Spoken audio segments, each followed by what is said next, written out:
नमस्ते, मैं सौरभ हूं। आप देख रहे हैं दी ललन टॉप। देश भर में एक बार फिर से कोरोना वायरस तेजी से बढ़ता दिख रहा है। कमोबेश हर राज्य में पॉजिटिव केसेस बढ़ने की खबरें सामने आ रही हैं। दिल्ली एनसीआर में हालात काफी बेकाबू हैं। इसी सब के बीच प्रधानमंत्री नरेंद्र मोदी, गृह मंत्री अमित शाह और स्वास्थ्य मंत्री हर्षवर्धन ने देश के 8 राज्यों के मुख्यमंत्रियों के साथ वर्चुअल बैठक की। इस खबर में हम आपको बताने वाले हैं कि किस राज्यों ने कोरोना के मद्देनजर क्या कड़े फैसले लिए। बात सबसे पहले दिल्ली की। दिल्ली में अभी तक कोरोना के 5,29,863 मामले सामने आए हैं, जिनमें से 91,334 केस 14 दिनों में यानी कि 9 से 22 नवंबर के बीच सामने आए। वहीं दिल्ली में अभी तक कुल 8,391 लोगों की मौत कोरोना के कारण हुई है, जिनमें से 1,402 मौतें 9 से 22 नवंबर के बीच हुई हैं। हालात की गंभीरता को देखते हुए दिल्ली सरकार ने मास्क ना पहनने वालों पर जुर्माना बढ़ाकर 2,000 रुपये कर दिया है, जो पहले 500 रुपये था। साथ ही शादियों में मेहमानों की संख्या घटाकर 200 से 50 कर दी है। दिल्ली सरकार का मानना है कि प्रदूषण भी कोरोना केस बढ़ने के पीछे बड़ा कारण है। बैठक में सीएम केजरीवाल ने पीएम मोदी के सामने पराली का मुद्दा भी उठाया। अब बात यूपी की। यूपी ने दिल्ली के हालातों को देखते हुए कड़े कदम उठाए हैं। यूपी में कुल केस 5,26,780 रहे हैं, जिनमें से 29,217 केस 9 से 22 नवंबर के बीच सामने आए हैं। अभी तक 7,559 लोग कोरोना के कारण जान गंवा चुके हैं, जिनमें से 353 की मौत 9 से 22 नवंबर के बीच हुई है। यूपी सरकार ने हालातों को देखते हुए शादी ब्याह में अधिकतम 100 मेहमानों की सीमा तय कर दी है। मतलब ये कि एक बार में इससे अधिक लोग पंडाल में जमा नहीं होंगे।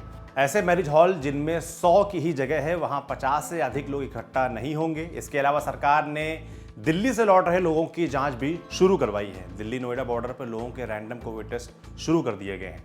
अब बात करते हैं महाराष्ट्र की। महाराष्ट्र सरकार ने एक कदम और आगे बढ़ाया है। अगर कोई दिल्ली, राजस्थान, गोवा और गुजरात से मुंबई में फ्लाइट से पहुंचता है तो उसके पास कोरोना नेगेटिव रिपोर्ट होना जरूरी है।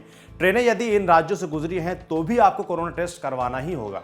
लक्षण दिखने पर यात्रियों का एंटीजन टेस्ट रेलवे स्टेशन पर ही होगा। महाराष्ट्र में अभी तक कोरोना के 17,80,208 मामले सामने आ चुके हैं, जिनमें से 60,350 मामले 9 से 22 नवंबर के बीच सामने आए हैं। महाराष्ट्र में 46,623 लोगों की कोरोना से मौत हो गई है, जिनमें से 1,383 लोगों की मौत इन्हीं 14 दिनों में हुई है।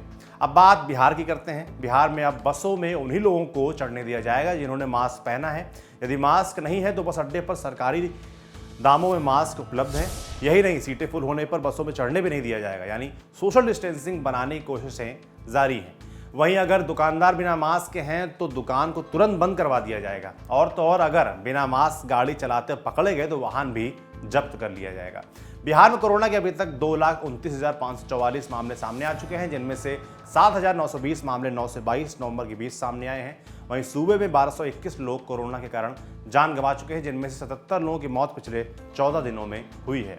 राज्यों की तरह जिला प्रशासन की तरफ से भी अपने स्तर पर कड़े कदम उठाए गए हैं। अहमदाबाद में पिछले दिनों कर्फ्यू लगाया गया था, अभी भी वहां पर नाइट कर्फ्यू लगा हुआ है। इन सब के बीच एक और हथियार है, महामारी अधिनियम, जिसका इस्तेमाल राज्य कर सकते हैं।